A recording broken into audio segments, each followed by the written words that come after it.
اگر اللہ کی نافرمانی انسان سے ہو جائے نا، اس کی تلافی ہو جاتی ہے توبہ کے ذریعے. فطرت سے بغاوت کرو گے وہ فطرت معاف نہیں کرتی. فطرت نام اللہ ہی کا ہے، یعنی اللہ ہی نے فطرت بنائی ہے، لیکن اللہ نے فطرت کو ایسا بنایا ہے کہ اس کی بغاوت کرو گے میں معاف کروں گا. فطرت معاف بولتے کیوں نہیں بھائی؟ بہت خاندانی بات کر رہا ہوں، اللہ کرے کھوپڑی میں اتر جائے، اللہ کرے مجھے سمجھ میں آ جائے. سب سے پہلے تو مثال کے طور پر اللہ نے آپ کو حکم دیا یہ نہیں کرو، کوئی بھی حکم دے دیا، رشوت نہیں لو. آپ نے اللہ سے بغاوت کی، رشوت لے لی. کسی مفتی عالم کے پاس جاؤ گے، بھائی مجھ سے گناہ ہو گیا میں کیا کروں، وہ اس کی تلافی کا طریقہ بتائے گا. یار جس سے لیے اس کو واپس کر دو، وہ نہیں مل رہا تو اس کی طرف سے صدقہ کر لو، خود غریب ہو تو خود رکھ لو، پھر توبہ کر لو آئندہ نہیں لوں گا. اللہ کی طرف سے گارنٹی ہے جو تم سے غلطی ہوئی تھی اللہ کیا کر دے گا؟ معاف.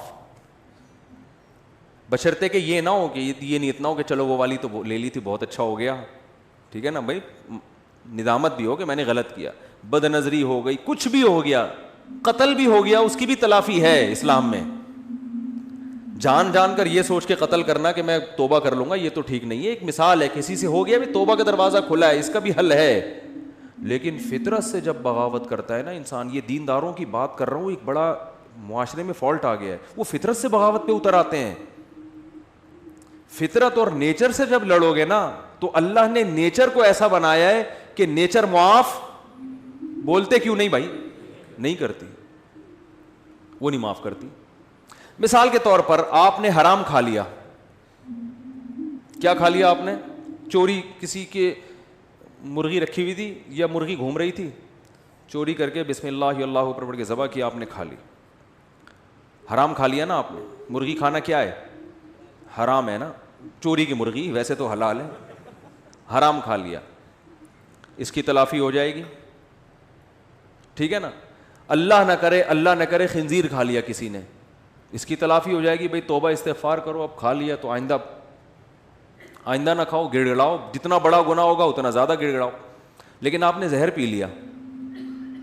یہ جو زہر آپ نے پیا ہے نا، اور پیا بھی جان کے نہیں ہے، آپ سمجھے کہ اس بوتل میں زمزم رکھا ہوا ہے، حالانکہ کیا رکھا ہوا تھا؟ زہر.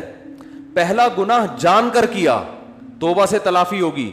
دوسرا گناہ بھی نہیں ہے، کیا بھی بھولے سے، غلطی سے، لیکن وہ زہر ہے، اس کی تلافی نہیں ہوگی کیونکہ اللہ کی نافرمانی نہیں ہے. یہ کس کی بغاوت ہو رہی ہے؟ فطرت کی. فطرت تو یہ بھی نہیں دیکھتی کہ تو جان کے غلط کر رہا ہے یا غلطی سے غلط کر رہا ہے. آپ جب زہر آنتوں میں اترے گا، جتنی مرضی توبہ کر لو، اے اللہ آئندہ میں جب بھی بوتل کا ڈھکن کھولوں گا 100 دفعہ سونگوں گا، پہلے کسی کو ٹیسٹ کراؤں گا، اس کے بعد میں پیوں گا، اس دفعہ معاف کر دے، میری آنتیں نہ گلیں، اس دفعہ معاف کر دے، آئندہ نہیں کروں گا. لاکھوں میں کروڑوں میں کوئی ایک معجزہ ہو جائے تو ایک الگ بات ہے، لیکن اللہ کا قانون یہ ہے کہ بھائی معاف تو میں نے کر دیا، تو نے بے احتیاطی کی، لیکن جو زہر ہے نا وہ معاف نہیں کرے گا، وہ تیری آنتوں کو گلائے گا اور تو مرے گا. نہیں آ رہی میرا خیال ہے بات سمجھ میں؟ بہت مشکل ہے. دیندار آدمی پتہ ہے کیا کرتا ہے؟ جو فطرت نے اصول، قدرت اللہ نے اصول، فطرت بھی اللہ نے بنا، زہر میں اللہ نے خاصیت رکھی نا کہ آنتوں کو گلائے گا. آگ میں جلانے کی خاصیت کس نے رکھی ہے؟ اللہ نے. آپ کا پاؤں پھسل گیا، لوگ کہہ رہے ہیں یار یہاں احتیاط سے جاؤ، نیچے آگ جل رہی ہے، پاؤں پھسل سکتا ہے. آپ نے کہا ابے میں بڑا فنٹر ہوں، کچھ نہیں ہوتا ہے یار، میں گیا اور پھسل کے آگ میں گر گئے. یہ گناہ کیا نا آپ نے کہ احتیاط. اب آگ میں جیسے ہی گرے آپ نے اللہ سے معافی مانگی، اللہ مجھے معاف کر دے، میں نے بے احتیاطی کی. بے احتیاطی بھی ایک جرم ہے، اللہ فوراً کیا کر دے گا؟ معاف، کہ بھائی میرا بندہ توبہ کر رہا ہے، معاف. اللہ مجھے معاف کر کے آگ سے نکال لے اب، کیونکہ میں غلطی سے گرا ہوں، تو معاف. اللہ کیا کہے گا؟ ونس اپون اے ٹائم، ایک دفعہ ایسا ہوا تھا، ابراہیم آگ میں گئے تھے، میں نے بچا لیا تھا. بس یہ ابراہیم کے ساتھ ایسا ہوا، اور ہو سکتا ہے 2-4 اور ایسے واقعات ہو گئے ہوں. قانون یہ ہے کہ آپ کا گناہ تو میں نے معاف کر دیا، مگر جس غلطی کی وجہ سے آپ آگ میں سلپ ہوئے ہو، آگ کو میں نے پرمیشن نہیں دی کہ وہ تجھے معاف کر دے. اس کا کام ہے جلانا، وہ جلا کے چھوڑے گی. بات آ رہی ہے سمجھ میں؟ آج ہمارے ہاں بہت سے مسلمان اللہ کی تو نافرمانی کر ہی رہے ہیں، لیکن ساتھ ساتھ فطرت سے بھی لڑ رہے ہیں. دیکھو انگریز کوشش کرتا ہے نیچر سے نہ لڑے، کیا مطلب؟ کامیابی کے جو دنیاوی اسباب ہے نا وہ اختیار کرتا ہے وہ. تبھی کامیابی جو دنیا کے لحاظ سے جس کو وہ کامیابی سمجھتے ہیں وہ کامیاب ہوتے چلے جا رہے ہیں, کیونکہ اللہ کا قانون ہے کہ بھئی کوئی کافر بھی اگر اسباب اختیار کرے گا نا, جس چیز کا جو سبب میں نے رکھا ہے. دیکھو اس کی ایک مثال دیتا ہوں. آپ بے احتیاطی کر رہے ہو, آپ بھی آگ میں گر گئے اور کافر بھی گر گیا بے احتیاطی سے, تو آگ یہ نہیں دیکھے گی کہ یہ چونکہ کلمہ پڑھنے والا ہے اس کو بچا لو, وہ کافر ہے اس کو کیا کر دو, جلا لو. یہ آگ یہ نہیں دیکھے گی. اسی طرح آپ مسلمان تھے, آپ نے بے احتیاطی کی اور کافر نے اس راستے کو اختیار نہیں کیا, تو اب آگ یہ نہیں دیکھے گی کہ وہ کافر ہے تو احتیاط کر رہا ہے پھر بھی جلاؤ اس کو. نا نا نا نا نا, بلکہ آگ اس کو اس تک نہیں پہنچے گی, آگ وہ بچ جائے گا. دنیا کی آگ کی بات کر رہا ہوں. تو دنیا میں اللہ تعالیٰ نے کامیابی اور ناکامی کو کس کے ساتھ جوڑ دیا ہے؟ اسباب کے ساتھ. جو جس چیز کا سبب ہے نا وہاں تک پہنچنے کے لیے وہ سبب آپ کو اختیار کرنا پڑے گا. اس سبب کو اختیار کیے بغیر وظیفے, دعائیں اور آشرواد لے لینا, کسی سے جا کے سر پہ ہاتھ پھیر دیں گے حضرت جی تو میری شادی ہو جائے گی, نہیں ہوگی شادی آپ کی. کیونکہ سب سے بڑا مسئلہ آج کل یہی بنا ہوا ہے نا, تو اس لیے مثال ذہن میں آ جاتی ہے. آج ایک صاحب آئے میرے پاس ملنے کے لیے, مفتی صاحب میں 40 سال کا ہو گیا, میری شادی نہیں ہو رہی. میں نے کہا کیوں نہیں ہو رہی؟ کہہ رہے ہیں یار میں پتہ نہیں میرا مائنڈ ہی اس کے لیے تیار نہیں ہوتا, تو میرے لیے دعا کر دیں کہ میری شادی ہو جائے. میں نے کہا تو کر ہی نہیں رہی, کر ہی نہیں رہا, تو میں یہ دعا کر دیتا ہوں آپ کا مائنڈ بن جائے. تو میں نے کہا بنانے کی کوشش کرو گے تو بنے گا نا. تو بہت بڑا مسئلہ ہمارے ساتھ یہ ہے کہ صحت کے معاملے میں بھی, پڑھائی کے معاملے میں بھی, اور بزنس کے معاملات میں بھی, دین کے معاملات میں بھی. دین میں بھی تو یہ ہے نا کہ جنت کے اسباب اختیار کرو گے تو کہاں جاؤ گے؟ جنت میں. تو اس میں بھی جنت کے اسباب بھی اختیار کرنے کے لیے تیار بولو نہیں ہے. جنت کے اسباب ہے گناہ چھوڑو, گناہ نہیں چھوڑتے, اور پتہ نہیں ایران توران کیا کچھ کر لیں گے, وظیفے پڑھ لیں گے, 5 لاکھ دفعہ آیت الکریمہ پڑھ لی, فلاں نے پڑھ لی, یہ کر لیا, وہ کر لیا, اور فلاں کو کھانا کھلا دیا. بھائی جنت میں جانے کا سب سے پہلا سبب کیا ہے؟ کہ جس چیز کو اللہ نے حرام کہہ دیا اس سے آپ کو بچنا ہے. گناہ چھوڑنا ضروری ہے. اپنے عقیدے کو توحید کے بغیر جنت میں نہیں جا سکتے. کتنے اچھے بن جاؤ, شرک پر اگر ہے. دیکھو جیسے دنیا کا کے اسباب ہوتے ہیں نا, کہ جب تک محنت نہیں کرو گے, صحت کی کوشش نہیں کرو گے تو صحت بنتی نہیں ہے. یہ تھوڑی کہ اٹرم پٹرم جو مرضی کھاتے رہو اور آپ پھر بھی صحت مند, ایسا نہیں ہوتا. یہ جو لوگ کہتے ہیں نا فلاں سب کچھ کھا جاتا ہے پھر بھی ٹھیک ہے, ایسا نہیں ہے. ایک وقت اس کو بھی بریک لگانی پڑتی ہے, اس کو روکنا پڑتا ہے اپنے آپ کو. اور جو پھر بھی کچھ نہیں ہو رہا ہے اس کا مطلب ایک ہی دفعہ میں ہونے والا ہے, اس کو ایک ہی دفعہ میں پھٹ جائے گا بیٹھا بیٹھا. کیونکہ جو کچھ ہوتا رہے نا تو انسان پھر بھی تھوڑا سا احتیاط سے چلتا ہے. اس کا مطلب ایک ہی دفعہ میں اس کا کچھ ہونے والا ہے, ٹائٹ طریقے سے دھماکے کے ساتھ پھٹے گا. گرنیڈ ایک ہی دفعہ پھٹتا ہے اور کلاشن کوف سے گولیاں مسلسل چلتی رہتی ہیں, ٹھیک ہے نا. گرنیڈ کیا ہوتا ہے؟ ایک ہی دفعہ پھٹتا ہے, بس وہ دوبارہ چلنے کے قابل نہیں رہتا. تو آخرت میں جانے کا سبب بھی ہے, تو وہ سبب اختیار کیے بغیر ہم انگریز کو کہتے ہیں نا دنیا میں کامیاب ہے مگر آخرت میں نہیں ہے. کیوں نہیں بھائی؟ تم آخرت کا سبب اختیار کرتے ہی نہیں ہو. آخرت میں جانے کے اسباب کیا ہیں؟ عقیدہ توحید ہے, رسالت ہے, پھر جو اللہ نے جس کو حلال کیا اس کو حلال سمجھو, جس کو حرام کہا اس کو حرام سمجھو. پھر لوگ ہم سے لڑتے ہیں کہ یہ سائنسدان کیوں جنت میں نہیں جائیں گے, انہوں نے تو اتنے نیک کام کیے. او بھائی جنت میں جانے کے لیے تھوڑی کیے انہوں نے, دنیا کے لیے کیے ہیں. تو دنیا آج ان لوگوں کو بڑے اچھے القاب سے یاد رکھتی ہے, یار اس نے بلب ایجاد کیا. اب بلب کے رشتہ داروں کو گالیاں دینا الگ بات ہے, لیکن بلب بنانے والے کو گالیاں کوئی بھی نہیں دیتا. پاکستانی قوم بلب کے رشتہ داروں کو گالیاں دیتی ہے, لیکن بلب بنانے والے کو الحمدللہ گالیاں نہیں دیتی, اور دینا بھی نہیں چاہیے گالیاں. بھائی اس نے ہم پر احسان کیا, بلب بنایا, تو احسان کا بدلہ اس کو دنیا میں مل گیا. اس نے کون سا صدقہ جاریہ کے لیے آخرت کے لیے بنایا تھا؟ تو جو دنیا میں کر رہے ہیں دنیا کے لیے کر رہے ہیں, آخرت میں کوئی حصہ نہیں. اللہ نے بتا دیا تم نے آخرت کے لیے کیا ہی نہیں ہے, کیونکہ تمہارا تو آخرت پر ایمان ہی نہیں ہے. تو اس لیے بات خوب یاد رکھو, صحت کا مسئلہ ہو, گھر میں بچوں کی تربیت کا مسئلہ ہو, پیسے کمانے کا مسئلہ ہو, صحیح ہے نا, جب تک محنت نہیں کرو گے, قانون اللہ کا یہ ہے کہ کخ بھی ہاتھ میں نہیں آئے گا, کخ بھی نہیں آئے گا. کل رات میں مثالیں اس لیے دیتا ہوں تھوڑی سی عبرت کے لیے. کل ہماری ایک جگہ دعوت تھی, بہت ہی اچھے لوگ تھے, وہ دعوت ٹھکرائی نہیں جا سکتی تھی. کھانا کھایا ہم نے 11 بجے رات, اور وہ انہوں نے اتنا کچھ بنایا ہوا تھا, وہ بھی باقاعدہ آرڈر پہ کھایا ہے ہم نے. ابھی میں کیا وہ سن بھی رہے ہوں گے نا بیان. کھایا, اب 11 بجے جب آپ کھاؤ کے سو گئے تو آپ کی صحت ٹھیک ہو سکتی ہے؟ پھر آپ کہو چونکہ میں مفتی صاحب ہوں اور لوگ کہتے ہیں عالم ہے, لوگوں کے خیال میں کوئی نیک آدمی ہے. اصل تو اللہ ہی جانتا ہے کون نیک ہے, کون بزرگ ہے, کون عالم ہے, لیکن لوگوں کا ایک اچھا گمان اگر فرض کر لیں تو چونکہ ہم نے 11 بجے کوفتے کھائے ہیں, کوفتے بنائے ہوئے تھے بڑے خاندانی قسم کے, پھوڑ دیے ہم نے, طبیعت سے پھوڑے. اچھا وہ تو میں ان سے کہہ رہا تھا کہ مولانا طارق جمیل صاحب تو رات کو کھانا کھاتے ہی نہیں ہے نا, رات کو کھانا حضرت مولانا طارق جمیل صاحب نہیں کھاتے, وہ اتنے 2-4 نوالے بس جتنا بھی رکھا وہ نہیں کھاتے, صحت کا خیال کرتے ہیں. تو میں نے کہا یار اتنا تپڑ مجھ میں نہیں ہے, اتنا اچھا کھانا رکھا ہوا ہے اور میں کھاؤں نہیں. تو وہ کہنے لگے, میں نے کہا ہم نے اس کا ایک آلٹرنیٹ تلاش کیا ہوا ہے, کھائیں گے طبیعت سے. تو ہم نے پھوڑا. اب جب پھوڑا ہے تو ظاہر ہے پھر اس پھوڑے ہوئے کو نکالنا بھی تو ہے نا کہیں. تو اس کا حل پھر ہم, میرے ساتھ ایک ہمارے دوست تھے, وہ کافی وزنی ہے. میں نے کہا بیٹا اب میں تو نہیں سو سکتا ایسے, میں تو نہیں سو سکتا, یہ تو خودکشی ہے. تو میں نے کہا جب تک یہ جتنی کیلوریز جمع ہوئی ہیں نا یہ برن نہیں ہوں گی نا میں نہیں سوؤں گا. انہوں نے کہا کیسے برن کرنا؟ میں نے کہا پیدل نکلو. تو ہم پھر نکل لیے پیدل, ٹھیک ٹھاک واک کی. پھر ہمارے ایک دوست کا جم ہے یہاں چلا گیا, پھر وہ جو مشین ہوتی ہے نا بھاگنے والی اس پہ بھاگا. میں نے دیکھا, میں نے اس سے پوچھا یار آدھا کلو کڑھائی میں کتنی کیلوریز, میں نے آدھا کلو کڑھائی نہیں کھائی لیکن اس سے ویسے ہی پوچھا ہے کتنی کیلوریز ہوتی ہیں. اس نے کہا کہ پتہ نہیں 100 ہوتی ہیں. تو میں نے کہا جب تک 100 یہاں وہ مشین میں لکھا ہوا تھا نا, اتنا اس پہ میں چلا ہوں اور تیز واک کی ہے کہ جب وہ آئے نا کہ 100 کیلوریز آپ کی برن ہو گئی ہیں پھر ہم مشین سے اترے. ہم نے کہا اب ہمارے لیے سونا کیا ہو گیا ہے؟ بولو نا بھائی, حلال. یہ اتنے نیک ہم بھی نہیں ہیں کہ اتنا صحت کا خیال رکھیں. ونس اپون اے ٹائم ایک واقعہ اچھا آ گیا, ہم نے کہا پارسل کر دو.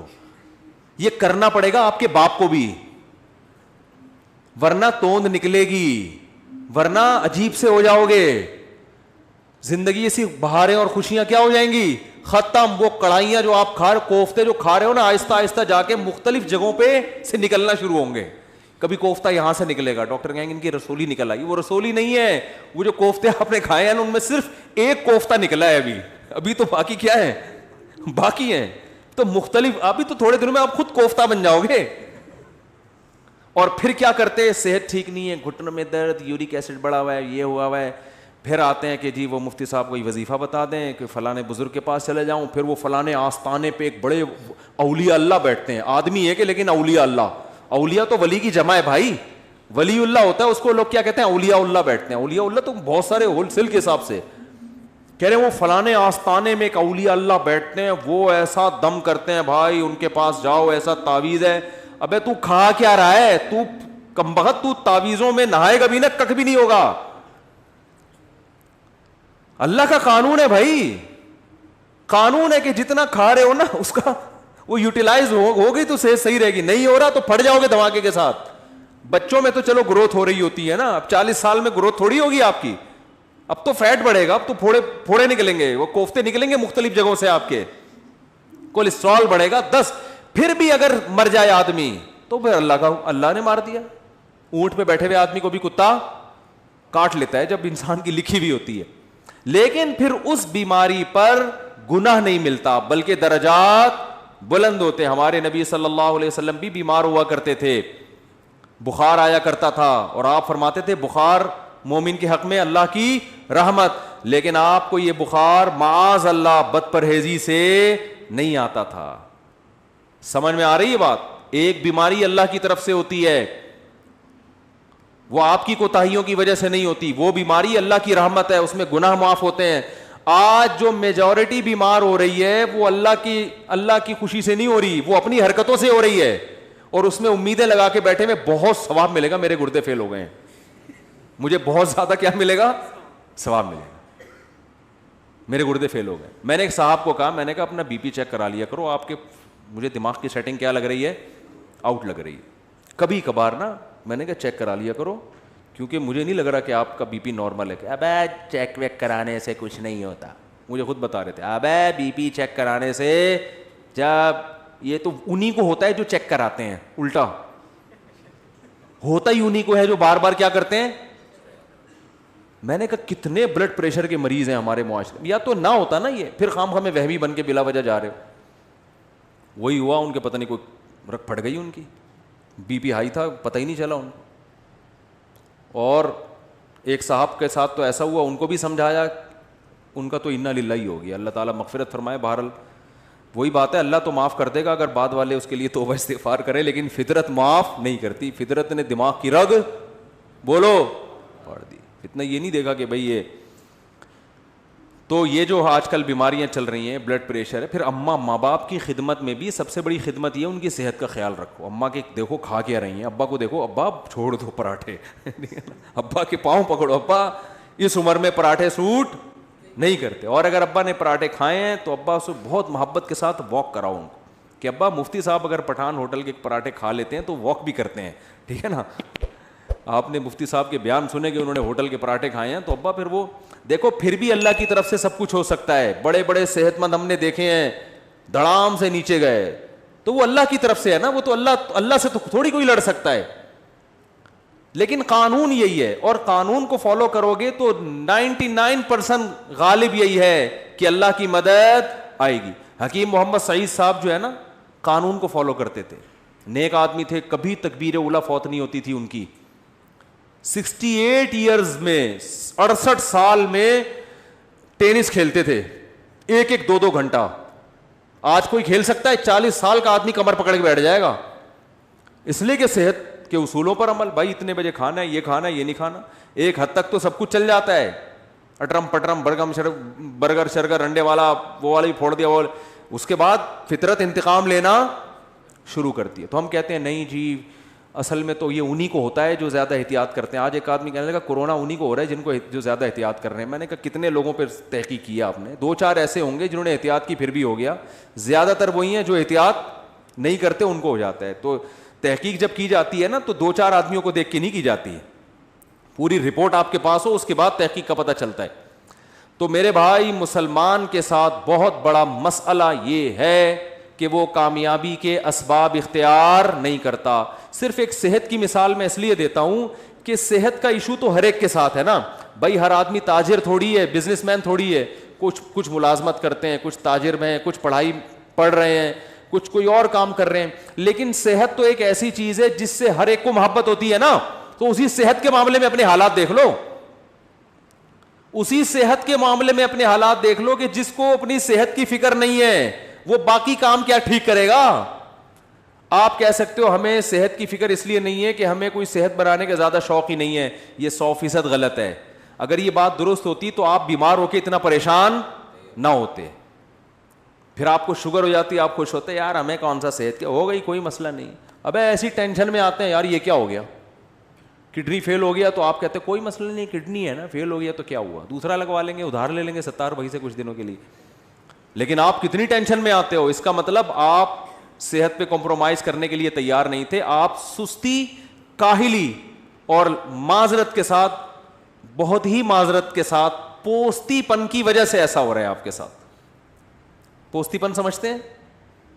پوستی نہیں پتا, اتنا مشہور گالی ہے یار, کہتے ہیں پوستیوں کی طرح پڑا رہتا ہے, کہتے نہیں ہے.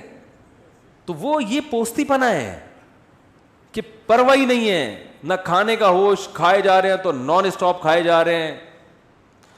ایک بندہ آیا, میں ڈاکٹر کے پاس بیٹھا ہوا تھا, اتنا گول موٹا ماشاءاللہ, ڈاکٹر کے پاس آیا, کہہ رہا ڈاکٹر صاحب میرا پیٹ بھی بڑھ گیا, وزن بھی بڑھ گیا ہے, میں چاہتا ہوں یہ وزن کم ہو جائے, لیکن اللہ کا واسطہ مجھے واکنگ کا مشورہ نہ دینا.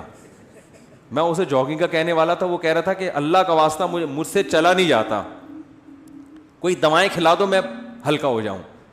ڈاکٹر نے اس کو بولا بھائی ایسا ممکن نہیں کہ لیٹے لیٹے سرنج سے جو ہے نا تمہاری چربی نکال کے تمہیں کم کر دیں. فٹ بال میں سے تو ہوا ایسے نکالی جا سکتی ہے, بندے میں سے ہوا نکالنا میرے بھائی آسان نہیں ہے. بندے کو اپنی ہوا خود ہی نکالنی پڑے گی, چلے بغیر یہ ممکن نہیں ہے. تو دیکھو ہارڈ ورکنگ, محنت, دماغی محنت بھی, جسمانی محنت بھی, جب تک اس سستی کو اپنے آپ سے دور نہیں کرو گے نہ اللہ کے ہاں کوئی مقام حاصل کر سکتے ہو اور نہ دنیا کے ہاں کوئی مقام حاصل کر سکتے ہو. اور اس میں یہ امیدیں, بے دین آدمی تو کہتا ہے چلو کہیں بھی مقام نہیں مل رہا کیا کریں, دیندار آدمی اس پہ دین کا لیبل لگا دیتا ہے. یہ ہے اصل چیز خطرناک جو میں بیان کرنا چاہتا ہوں. اگر کوئی اسباب اختیار کرتا ہے نا کامیابی کے, اس کو بیوقوف سمجھتے ہیں لوگ. علماء کے ساتھ دیکھ لو نا, علماء کے ساتھ گارڈ ہوتے ہیں, زیادہ تر علماء کے ساتھ جو مشہور ہیں نہیں ہوتے, ہوتے ہیں بولو نا. اور یاد رکھو یہ ذمہ داری جو خود عالم ہوتا ہے نا وہ اس سے بے پرواہ ہوتا ہے, وہ تو شہادت کی تمنا میں ہوتے ہیں. یہ ان کے ماتحتوں کا, مریدوں کا کام ہوتا ہے ان کو اس کی طرف توجہ دلانا کہ حضرت آپ کو ایسے چھوڑیں گے نہیں, گارڈ کے بغیر نہیں چھوڑیں گے ہم آپ کو. لیکن مسجدوں میں الٹا ہو رہا ہے, مرید الٹا کر رہے ہوتے ہیں. اگر ان کے پیر صاحب گارڈ اپنے خرچے میں بھی رکھ لینا تو مریدوں کو اعتراض ہو رہا تھا, یار پیر صاحب کو اللہ پہ توکل, بولو بھائی پیر صاحب کو تو اللہ پہ توکل ہی نہیں ہے. مفتی نظام الدین شہید ہو گئے, وہ تو گارڈ کی موجودگی میں شہید ہوئے. اس کا مطلب ہے کہ گارڈ ان کے ساتھ تھے مگر جتنی سیکیورٹی ہونی چاہیے تھی اتنی. دیکھو باطل لوگوں میں قتل بہت کم ہوتے ہیں لوگ, اہل باطل کے یہاں, اس لیے کہ وہ اللہ پہ توکل تو ہے ہی نہیں نا ان کے یہاں تو سب کچھ اسباب. آپ کو پتا ہے یہ جو ڈونلڈ ٹرمپ کی سیکیورٹی, کبھی یوٹیوب پہ سرچ کریں آپ حیران ہو جائیں گے. یہ سیکیورٹی اگر کوئی مسلمان سربراہ رکھ لے تو لوگ اس کو کیا تانا دیں گے, اللہ پہ توکل نہیں ہے. حالانکہ یہ تانا یہاں بنتا ہے ہی نہیں. ہمارے شیخ نے گارڈ رکھے حضرت مفتی رشید احمد صاحب نے, تو لوگوں نے کہا ایک طرف اتنے اللہ والے اللہ کی محبت میں ہر وقت آنسو نکلتے رہتے ہیں, روتے رہتے ہیں اور اپنی حفاظت کے لیے. حضرت کے تو گارڈ ایسے خاندانی گارڈ تھے, وہ تو کسی کو معاف کر, وہ تو حضرت کی تو یعنی وہ تو گارڈ کا اس سے بھی تعلق ہے نا کہ آپ کو خطرہ کتنا ہے. تو حضرت کو تو بہت زیادہ خطرہ تھا.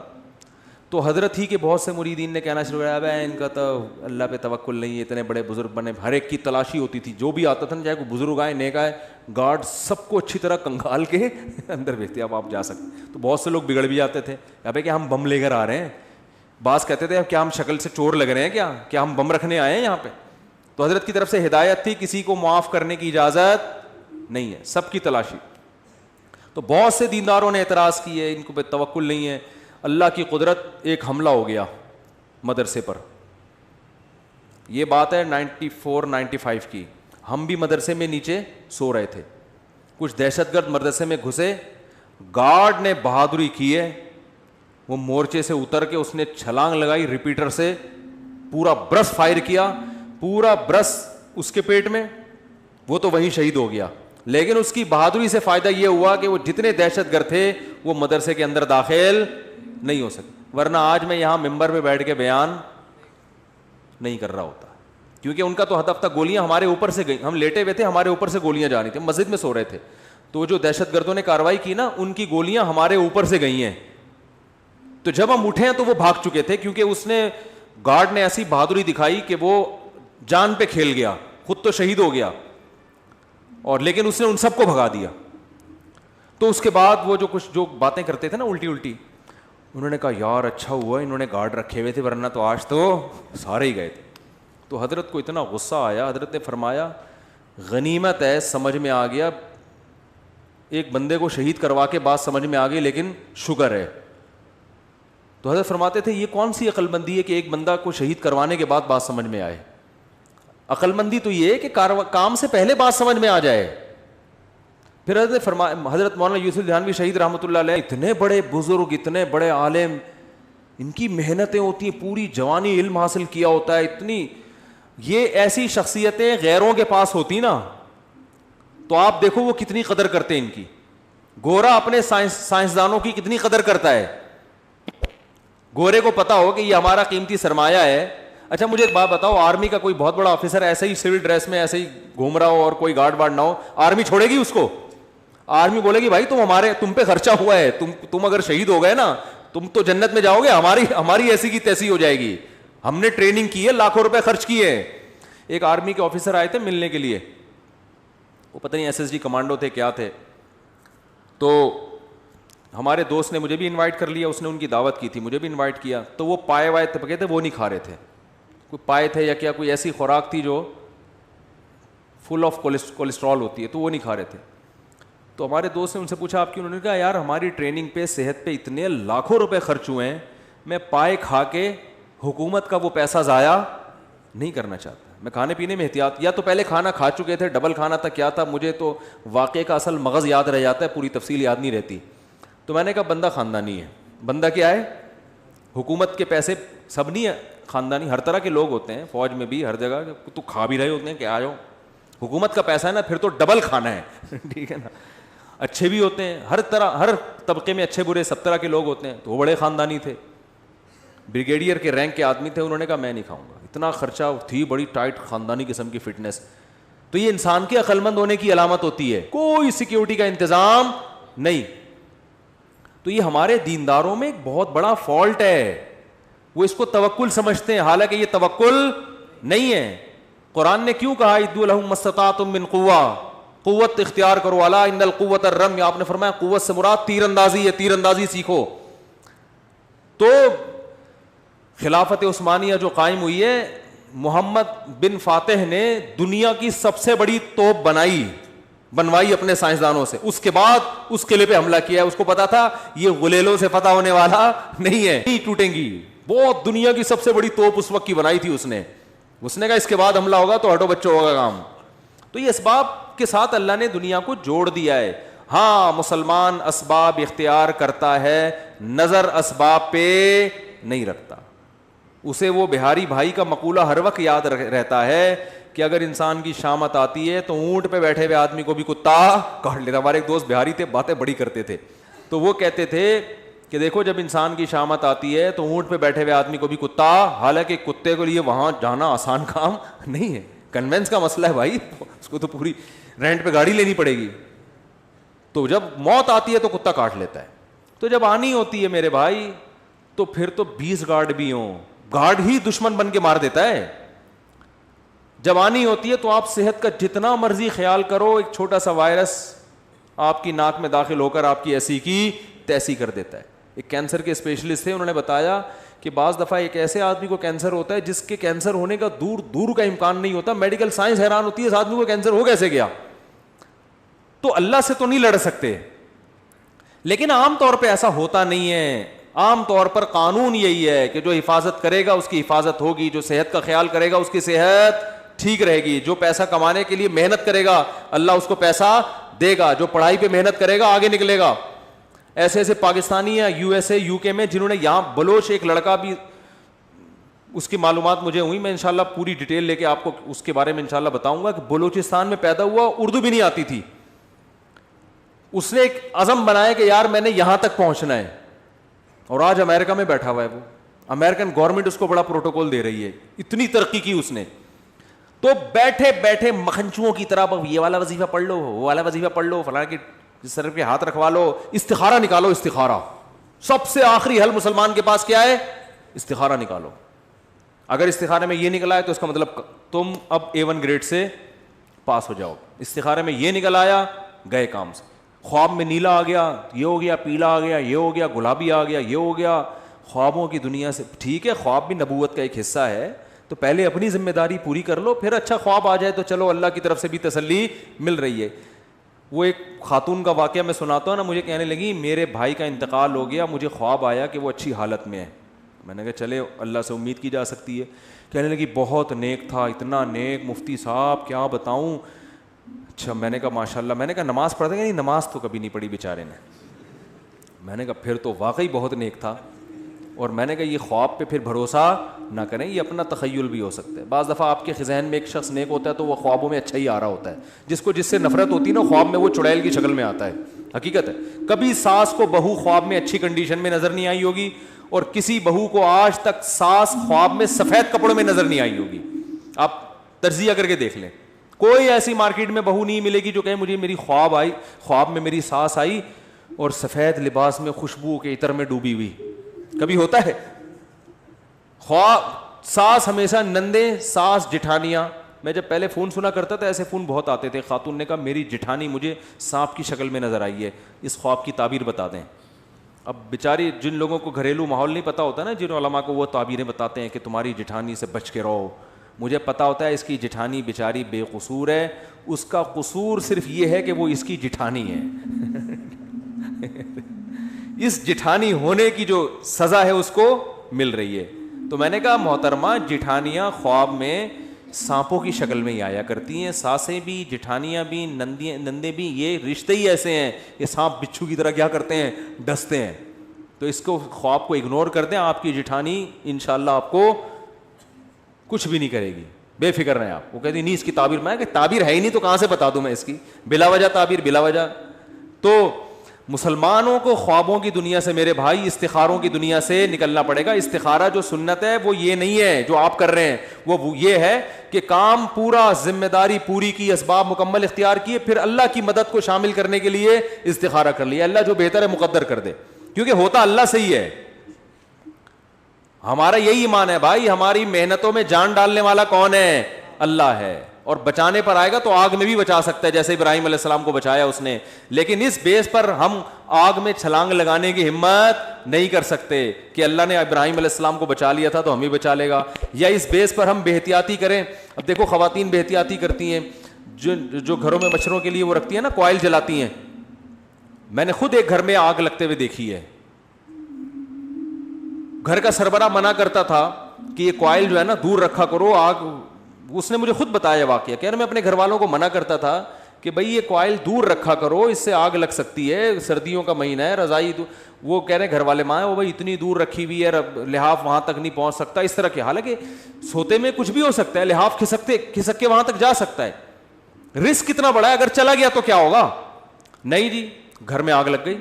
اس سوتے ہوئے میں بچے نے کہیں لحاف اٹھا کے پھینکا ہوگا، اس کو گرمی لگ رہی ہوگی، کیا ہوگا؟ روئی میں ذرا سی آگ لگی ہے، ہوتے ہوتے ہوتے پورا کمرہ آگ سے بھر گیا. خیر بچ گئے وہ، الحمدللہ مرے نہیں، بھاگ گئے. لیکن یہ نبی صلی اللہ علیہ وسلم نے کیا فرمایا کہ رات کو چراغ گل کر کے سو، چراغ بجھا کے سو. فَإِنَّ الْفُوَيْسِقَةَ تَضْرِمُ النَّارَ عَلَىٰ أَهْلِهَا. کس قدر احتیاط ہے، صحیح حدیث ہے. یہ نہیں فرمایا کہ بھائی وہ چراغ کی وہ بتی جل رہی ہوگی تو تمہارا لحاف کھسک کے وہاں تک جا سکتا ہے، نہ نہ نہ.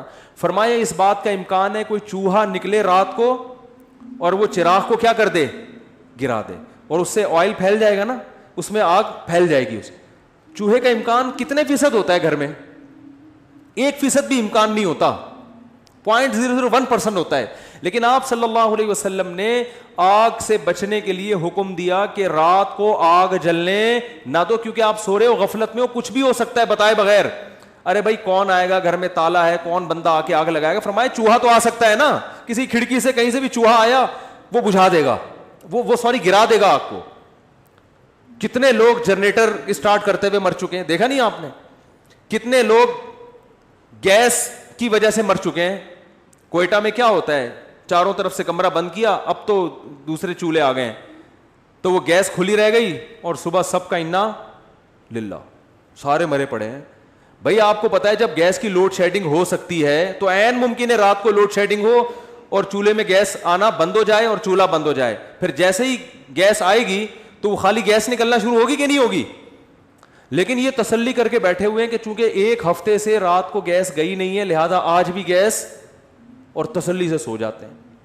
تو وہ تو ممکن ہے، پھر تو موت کا امکان ہے. تو نہ زندگی موت سے بچنے کی احتیاطوں پر عمل ہو رہا ہے، نہ صحت کی احتیاطوں پر عمل ہو رہا ہے، نہ پڑھائی میں کوئی دلچسپی لی جا رہی ہے کامیابی کے لیے. مکھنچو ترین یعنی جو شخص ہوگا نا وہ دینداری کا لیبل لگا کے گھوم رہا ہوگا. تو صحابہ تو بڑے زبردست تھے بھائی، بڑے زیرک، بہت ہوشیار، بہت ذہین، بہت فتین، چالاکیوں کو سمجھا کرتے تھے اور یہ جانتے تھے کہاں غصہ کرنا ہے، کہاں نرمی سے پیش آنا ہے، کس سے تمیز سے بات کرنی ہے، کس سے ایٹیٹیوڈ تھوڑا سا کیا کرنا ہے، بولو بھائی چینج کرنا ہے، کون منافقت کر رہا ہے اور کون ایسا ہے جس کو فی الحال جو ہے نا اس کی دشمنی کو تھوڑا ملتوی کرنا ہے، ابھی اسے لڑنا نہیں ہے ابھی اس سے. تو بہت ذہانت کے ساتھ، بہت ہوشیاری کے ساتھ صحابہ نے زندگی گزاری ہے. تبھی رسول اللہ صلی اللہ علیہ وسلم نے فرمایا لا یلدغ المؤمن من جوہر مرتین, مومن ایک سوراخ سے دوسری دفعہ ڈسا نہیں جاتا. ایک دفعہ آپ کو کسی نے الو بنا دیا, قیامت تک وہ شخص دوبارہ آپ کو الو نہیں بنا سکتا. لیکن مسلمان کی حالت کیا ہے؟ جس نے ایک دفعہ الو بنایا آپ اس کو سرٹیفکیٹ پکڑا دیتے ہو, آئندہ جب بھی میری آپ سے ملاقات ہوگی آپ نے مجھے الو بنانا ہے. دیکھو سیاستدانوں میں انہی کو بار بار ووٹ دیتے ہیں جو آپ کا دیوالیہ نکال چکے ہیں, لیکن کہتے ہیں یار ایک اور دفعہ ٹرائی کرنے میں, بولو بھائی کیا حرج ہے؟ ہوتا ہے کہ نہیں ہوتا؟ بار بار جو الو بنا رہے ہیں, جس سوراخ سے بار بار ڈسے جا رہے ہیں اسی سوراخ میں دوبارہ گھسیں گے. کتنے علماء شہید ہو گئے نا, گارڈ نہ ہونے کی وجہ سے یا سیکیورٹی کا مضبوط نظام نہ ہونے کی وجہ سے. لیکن شہادت کی خبر آتی ہے, اوہو افسوس ہوا, بہت افسوس ہوا, ایک بہت بڑے عالم, ایک چراغ بجھ گیا, تو چلو یار اگلوں کی احتیاط کر لو.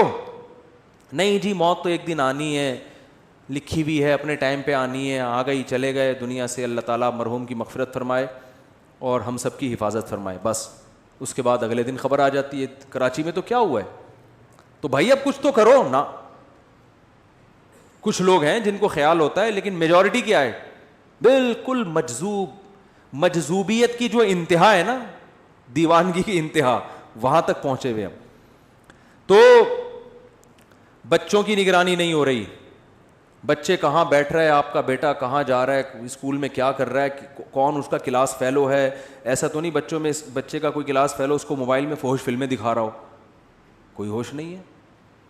آپ اسکول میں پوچھو اپنے ٹیچروں سے جا کے, اسکول کے پرنسپل سے جا کے, بھائی موبائل الاؤ ہے؟ اگر الاؤ ہے تو اس کی کیا نگرانی ہوتی ہے؟ کوئی پوچھنے والا نہیں ہے. جب بچہ بگڑتا ہے ماں باپ پریشان ہوتے ہیں, یار ہم تو اتنی دعائیں کر رہے ہیں, راتوں میں اٹھ کے چیخ چیخ کے رو رہے ہیں, اللہ میرے بچے کو نیک بنا دے, بن نہیں رہا, دعائیں تو قبول ہوتی نہیں ہیں. بھائی آپ نے کبھی صبح ناشتے میں یہ کیا کہ آج میں نے رو رو کے دعائیں کری, اللہ میرا کھانا کھائے بغیر ویسے ہی پیٹ بھر دے, پیٹ تو بھر ہی نہیں رہا, دعائیں تو قبول ہی نہیں ہو رہی. اللہ کہے گا کس نے منع کیا ہے؟ بھائی روٹی آٹا ڈال گوند کھا, کس نے پابندی لگائی ہے؟ تیرا پیٹ میں بھروں گا. تو بھائی بچے کی تربیت کا انتظام تو کر لو, پھر دعائیں بھی قبول ہوں گی, دعاؤں کی برکت سے اور پروازوں پر جائے گا انشاءاللہ. کچھ تھوڑی بہت کوتاہی رہ گئی ہوگی, اللہ اس کی تلافی کر دے گا. تو کوئی فکر ہی نہیں ہے اسکول میں کیا کر رہا ہے, کن کے ساتھ اٹھ رہا بیٹھ رہا ہے. ماں سے بچہ بدتمیزی کرتا ہے نا, باپ اس کو تنبیہ نہیں کرتا. بچہ باپ سے بدتمیزی کرتا ہے تو ماں اس کو تنبیہ نہیں کرتی, اس کو نہیں, بلکہ باپ اگر ڈانٹے گا تو ماں رکاوٹ بنے گی, کیوں ڈانٹ رہے ہو اس کو. اس کا مطلب آپ اپنے بچوں کو بڑوں کا ادب نہیں سکھا رہے, تو وہ جیسے باپ سے بدتمیزی کرے گا کل ماں سے بھی کرے گا. آج ماں سے بدتمیزی کر رہا ہے, کل باپ سے بھی. چھوٹا بھائی اگر بڑے بھائی سے بدتمیزی کر رہا ہے, اس کا مطلب کل وہ باپ سے بھی بدتمیزی کرے گا. تو آپ تو بدتمیزی سکھا رہے ہو اس کو. تو اس لیے میرے بھائی مسلمان کو اپنی کھوپڑی کیا کرنی ہے؟ بیدار مغزی کے ساتھ